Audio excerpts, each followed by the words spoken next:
নগাঁও পৌৰসভাৰ উদ্যোগত আজি মাননীয় মুখ্যমন্ত্ৰী ডক্টৰ হিমন্ত বিশ্ব শৰ্মা ডাঙৰীয়াই তেওঁৰ আজি এই উপজা দিন আজি তেওঁ ৭৭তম উপজা দিন এই উপজা দিনটো সুন্দৰকৈ উদযাপিত কৰিছে।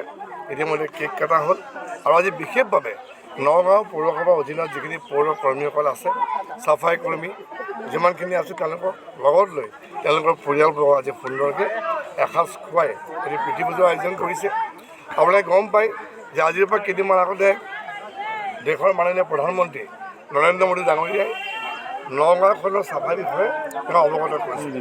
তেওঁ যিটো উপলব্ধি সেইটো অৱগত কৰিছিলে আৰু এই চাফাই ক্ষেত্ৰত যদি আমি চাওঁ যিধৰণে নগাঁওবাসী ৰাইজৰ প্ৰশংসাৰ পাত্ৰ, এই একেধৰণে এই চাফাই কৰ্মীসকলো প্ৰশংসাৰ পাত্ৰ।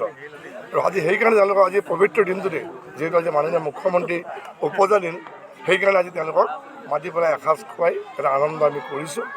আমি এই সময়ত আজি পবিত্ৰ দিনটোত মাননীয় মুখ্যমন্ত্ৰী দীৰ্ঘায়ু কামনা কৰিছোঁ। যিধৰণে বলিষ্ঠ নেতৃত্ব আমাক তেখেতে দি আছে, অসমখন আগুৱাই নিছে, এইধৰণে আমাক আগুৱাই নিয়ক।